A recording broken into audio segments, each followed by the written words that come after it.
وَلَوْ عَلِمَ اللَّهُ فِيهِمْ خَيْرًا، اور اگر جان لے اللہ ان میں خیر، خیر سے مراد کوئی بھلائی، یعنی اگر اللہ ان میں کوئی بھلائی پاتا، لَأَسْمَعَهُمْ، البتہ ضرور سنوا دیتا ان کو کہ بات سمجھ جاتے، وَلَوْ أَسْمَعَهُمْ، اور اگر وہ انہیں سنوائے، یعنی جب ان کے سننے کا موڈ ہی نہیں، وہ سننے کے لیے تیار ہی نہیں، وہ سمجھنے کو راضی ہی نہیں، تو ایسے میں اگر ان کو زبردستی سنوا بھی دیا جائے تو کیا ہوگا؟ لَتَوَلَّوْا، البتہ وہ منہ موڑ جائیں گے، منہ پھیر لیں گے، وَهُمْ مُعْرِضُونَ، اور وہ ہیں ہی اعراض برتنے والے، منہ موڑنے والے، حق سے پھرنے والے۔ بعض لوگ ایسے ہوتے ہیں کہ جن کو اگر کوئی اچھی بات بتائی جائے وقتی طور پہ سن لیتے ہیں، ہاں میں ہاں بھی ملا دیتے ہیں، بظاہر ایسے ظاہر کرتے ہیں جیسے انہوں نے سمجھ لی بات، لیکن دوسرے وقت میں ان کو دیکھو تو ان کا عمل اس کے بالکل خلاف ہوتا ہے، تو ایسا لگتا ہے جیسے انہیں کچھ پتہ ہی نہ ہو، یہ بالکل جاہل ہوں۔ کسی نے کچھ سنا یا نہیں سنا، اس کا فرق کہاں سے پتہ چلے گا؟ اس کے عمل سے پتہ چلے گا۔ کیوں؟ اس لیے کہ آپ کسی کے دل کے اندر جھانک کے نہیں دیکھ سکتے، نہ کسی کی سوچ آپ کو پتہ ہے، آپ کے سامنے دوسرے کا عمل ہے۔ اگر کسی کا عمل نہیں بدلا تو گویا اس نے سنا ہی کوئی نہیں۔ شروع میں آپ نے منافقین کی صفت پڑھی تھی کہ لا یعلمون ما یشعرون، لا یشعرون، وہ شعور سے عاری ہیں، سمجھ سے خالی ہیں، ان کی عقل کام نہیں کرتی۔ اور جیسے پچھلے دنوں بھی بات ہوئی تھی کہ موسیٰ علیہ السلام نے یہ دعا مانگی تھی کہ یا رب میری قوم سے اور سب کچھ لے لینا، عقل نہ لینا، تو اللہ تعالیٰ نے فرمایا کہ میں اگر کسی سے کچھ چھیننا چاہتا ہوں تو سب سے پہلے اس کی عقل چھینتا ہوں۔ جب عقل چھن جائے تو انسان نہ صحیح فیصلہ کر سکتا ہے اور نہ صحیح رستہ اختیار کر سکتا ہے، اس کی ساری کوششیں غلط رخ پہ چل پڑتی۔ اور پھر یہاں سے یہ بھی پتہ چلتا ہے کہ اللہ تعالیٰ کا یہ قاعدہ نہیں کہ وہ کسی کو زبردستی سنوائے، کسی کو سنوانا اور نہ سنوانا کس پر منحصر ہے؟ اس کی اپنی طلب اور اس کی اپنی سمجھ پر، کیونکہ جس چیز میں انسان کی دلچسپی ہوتی ہے انسان اس کو پوری توجہ سے سنتا ہے، اور اگر کوئی چیز سمجھ نہ آئے تو پھر پوچھتا ہے یہ کیا بات ہوئی تھی۔ اگر کوئی چیز کم سمجھ آئے، یعنی آواز مثلاً کسی کی کم آ رہی ہے یا زبان مشکل ہے، تو وہ کیا کرتا ہے کہ ذرا ایک دفعہ آپ پھر دوبارہ بتائیں، مجھے بات پوری نہیں سمجھ آئی۔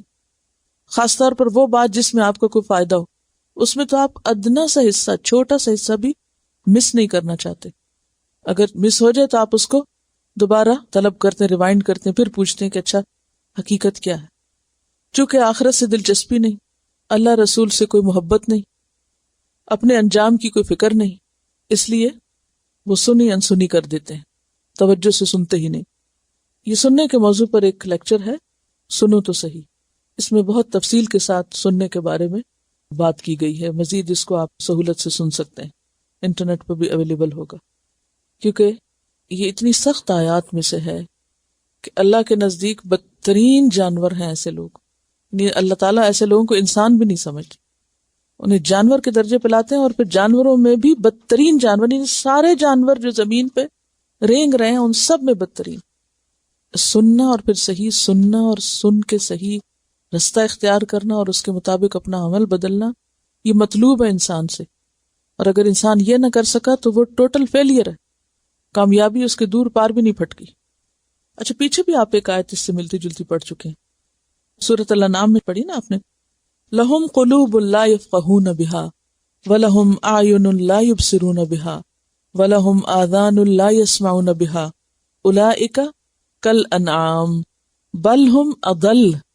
وہاں بھی ان کو انعام اور انعام سے بھی اضل قرار دیا گیا، اور یہاں انہیں شرت دواب قرار دیا گیا، اور وہاں انہیں کیا کہا گیا؟ اولئک هم الغافلون، یہ غفلت میں پڑے ہوئے لوگ ہیں جو سوئے ہوئے ہیں، جنہیں اپنے انجام کی کچھ بھی فکر نہیں کہ کل ان کے ساتھ کیا ہونے والا ہے، کل کا دن کتنا سخت ہے۔ تو اصل بات کیا ہے انسان کی؟ غفلت۔ اچھا، غفلت کے اسباب کیا ہوتے ہیں؟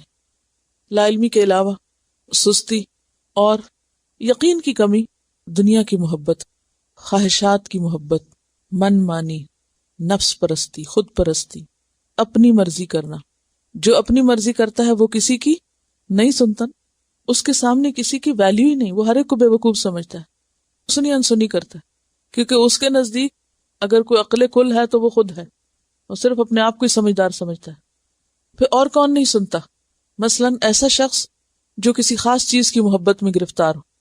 مثلا جو لوگ کسی خاص چیز کے نشے کا شکار ہو جاتے ہیں یا کسی خاص چیز میں ان کی خواہش اٹک جاتی ہے، تو پھر آپ ان کو 10 دفعہ سمجھاؤ کہ اس میں پیسے کا نقصان ہے، اس میں عقل کا نقصان ہے، اس میں اس کا نقصان، اس کا، لیکن وہ ایک بات نہیں سنتے. پھر اسی طرح دنیا کی محبت، انسان دنیا میں اتنا کھویا ہوا ہے، اتنا غافل ہے اس کی وجہ سے کہ حق بات سننے کے لیے نہ اس کے پاس وقت ہے اور نہ ہی اس کا دھیان ہے اور نہ ہی اس کو کوئی دلچسپی، کیونکہ انسان ہمیشہ وہ بات سنتا ہے جس میں اس کی دلچسپی ہوتی. مثلا آپ دیکھیں نا کہ آپ گھر میں باتیں کر رہے ہیں، بچوں کو کوئی پرواہ نہیں آپ کیا کہہ رہے ہیں کیا نہیں کہہ رہے. دا مومنٹ آپ ان کی مرضی یا انٹرسٹ کی کوئی بات پوری بھی نہیں آدھی کر رہے ہو، کسی اور سے کر رہے ہو، ٹیلی فون پہ کر رہے ہو، فوراً کان کھڑے ہو جاتے ہیں اور فوراً سننے لگتے ہیں اور فوراً آپ سے آ کے چپک جاتے ہیں. تو اس سے کیا پتہ چلتا ہے کہ جس چیز میں انسان کا شوق ہوتا ہے، جس چیز میں انسان کی محبت ہوتی ہے، جس چیز کی انسان کو طلب اور چاہت ہوتی ہے، اس کے لیے تو وہ ہر طریقے پہ سننے کو تیار ہو جاتا ہے. تو نہ سننے کا بنیادی سبب غفلت، اور غفلت کا بنیادی سبب دنیا کی محبت، اپنے نفس کی محبت، خواہشات کی محبت، آخرت کے مقابلے میں دنیا کو زیادہ ترجیح دینا. یہ ہے بنیادی اسباب جو انسان کو حق نہیں سننے دیتے، اللہ کی بات اور اس کے رسول کی بات نہیں سننے دیتے. کیونکہ پیچھے کیا سننے کی بات ہو رہی ہے؟ اللہ رسول کی بات، کہ اطاعت کرو اللہ رسول کی، منہ نہ موڑو حالانکہ تم سنتے ہو، سن رہے ہو. اور پھر کہا گیا ان لوگوں کی طرح نہ ہو جاؤ جو کہتے ہم نے سنا اور وہ سنتے نہیں. یعنی پھر کیا بات نہیں سنتے؟ یعنی اللہ رسول کی بات نہیں سنتے. اور بدترین لوگ وہ ہیں جو ان باتوں کو نہیں سمجھتے، اور پھر اگر اللہ ان کے اندر کوئی بھلائی دیکھتا تو ان کو یہ بات ضرور سنوا دیتا. قرآن پاک میں بنی اسرائیل کے بارے میں آتا ہے وَقَالُوا سَمِعْنَا وَعَصَيْنَا وَأُشْرِبُوا فِي قُلُوبِهِمُ الْعِجْلَ، کہ انہوں نے کہا ہم نے سنا ہم مانیں گے نہیں، کیونکہ ان کے دلوں میں بچڑے کی محبت رچی بسی ہوئی تھی. تو جب انسان کے دل میں کسی خاص چیز کی محبت رچ بس جاتی ہے، خواہ وہ باہر کی کوئی چیز نہ، اپنی ذات ہی کی محبت ہو.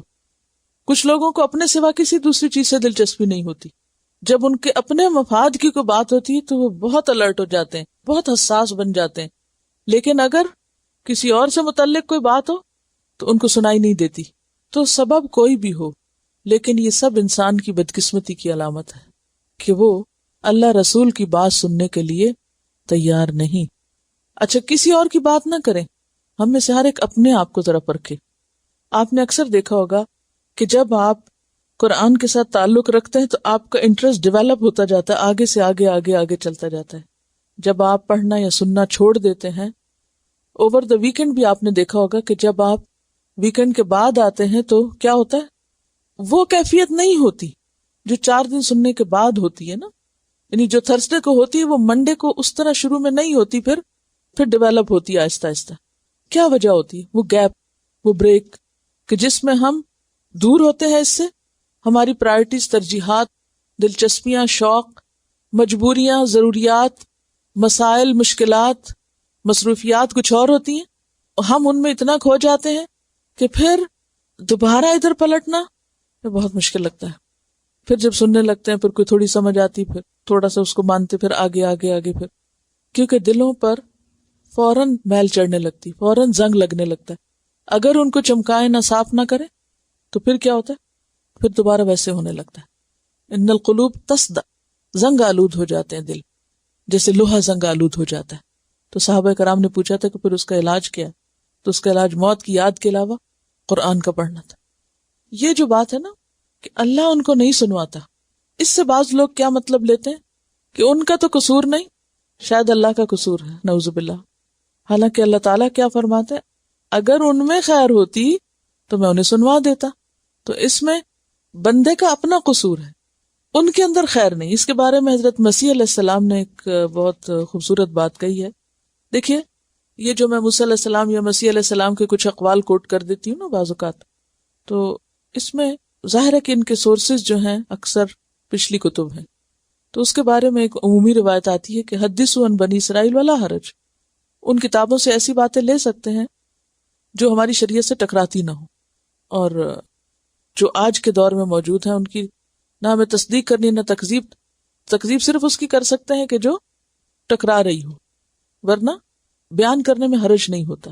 مسیح علیہ السلام نے ایک بات اس سلسلے میں کہی کہ جو غلام ایک پیسے میں چور ثابت ہو، اس کا مالک 1,00,000 کی امانت اسے کیسے سونپے گا؟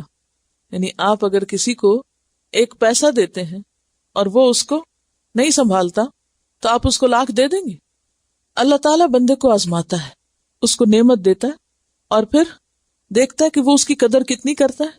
اگر انسان شکر گزار ہوتا ہے، لے لیتا ہے، عمل کر لیتا ہے، تو اللہ تعالیٰ اگلے سٹیپ پہ لے آتے اور دے دیتے اور دے دیتے۔ لیکن جب یہ دیکھتا ہے کہ یہ اس نعمت کو نہیں لینا چاہتا تو پھر مزید نہیں دیتے۔ اور یہ کام اصول بھی ہے نا، لَإِن شَكَرْتُمْ لَأَزِيدَنَّكُمْ، اگر شکر گزار ہوگے تو میں تمہیں اور زیادہ نعمتیں دوں گا۔ اور ویسے بھی اگر انسان کے اندر صلاحیت نہ ہو، مثلا اگر کسی کا معدہ خراب ہو تو اچھی سے اچھی غذا اس کو ڈائجسٹ نہیں کر سکتا، یا اس کو تھرو اپ کر دے گا، باہر نکال دے گا، یا پھر بغیر ڈائجیشن کے وہ اس کے جسم سے نکل جائے گی۔ تو جن لوگوں کی نیتیں اور ارادے خراب ہیں، جن کے اندر شوق ہی نہیں، طلب ہی نہیں، مزاج خراب ہے، اندر بگاڑ ہے، تو پھر نتیجہ کیا ہوتا ہے اس بگاڑ کا؟ کہ اللہ تعالیٰ اول تو سنواتے ہی نہیں، اور اگر وہ سنوائیں بھی تو وہ ان کے اندر جاتی نہیں، وہ ایسے ہی باہر آ جاتی ہے، جذب بھی نہیں ہو سکتی۔ اور یہ ظاہر ہے کہ دل کی بیماری اور اندر کی خرابی کا نتیجہ ہوتا ہے۔ یعنی خراب زمین پانی کو جذب نہیں کرتی اپنے اندر، بارش ہوتی سب پانی وہاں سے بہہ جاتا ہے، کہیں اور چلا جاتا ہے۔ اسی طرح ایسا انسان جس کے دل میں بگاڑ ہو، اس کو اچھی بات نہ سمجھ آتی ہے اور نہ اس پہ اثر کرتی اور نہ فائدہ دیتی۔ ساری باتوں کا خلاصہ یہ ہے کہ ہم میں سے ہر ایک کو اپنی اپنی فکر کرنی چاہیے اور اپنے اپنے دلوں کا جائزہ لینا چاہیے کہ وہاں اللہ رسول کی باتوں سے دلچسپی کتنی ہے، ان کی قدردانی کتنی ہے، ان کا شوق کتنا ہے۔ کیونکہ اگر ہمیں ان میں فائدہ نظر آئے گا نا تو ہم ان کو رائگاں نہیں جانے دیں گے، پھر ہر تکلیف اٹھا کے، ہر مشکل سے بھی سن کے چھوڑیں گے، پھر ایسے نہیں جانے دیں گے۔ پھر کیا ہوتا ہے، جس کو شوق لگ جاتا ہے پھر اس کو کسی بھی لیول پہ جا کے صبر نہیں آتا، وہ کبھی یہ نہیں کہتا کہ بس۔ اسی لیے کہتے ہیں کہ جو علم کا پیاسا ہوتا ہے وہ کبھی سیر نہیں ہوتا، علماء کبھی سیر نہیں ہوتے، کبھی وہ نہیں سمجھتے کہ بہت پڑھ لیا اور بہت سن لیا اور بہت جان لیا، وہ سب کچھ پا کے بھی یہ سمجھتے کہ ابھی نہیں پورا ہوا۔ اور یہی جو ایک بھوک ہوتی ہے نا انسان کے اندر کی طلب، وہ اس کو آگے بڑھاتی رہتی، شوق دلاتی رہتی ہے، اچھا اور کیا کرے اور کیا کرے۔ ایسے انسان کا پھر دل کھل جاتا ہے، پھر وہ نیکی کے مواقع کی تلاش میں رہتا ہے، اور کیا اور کیا، اور میں کیا کر سکتا ہوں، ابھی مجھے بہت کچھ کرنا چاہیے۔ متکبر ہونے کا تو سوال پیدا نہیں ہوتا، وہ اپنی نیکی پہ نہ اپنے عمل پہ وہ راضی نہیں ہوتا، ابھی میں نے کچھ نہیں کیا۔ اور جو غافل ہوتا ہے وہ چھوٹا سا کام کر کے سمجھتا ہے کہ میں نے اپنی ذمہ داری پوری کر دی، مجھے اس سے زیادہ اور کیا چاہیے۔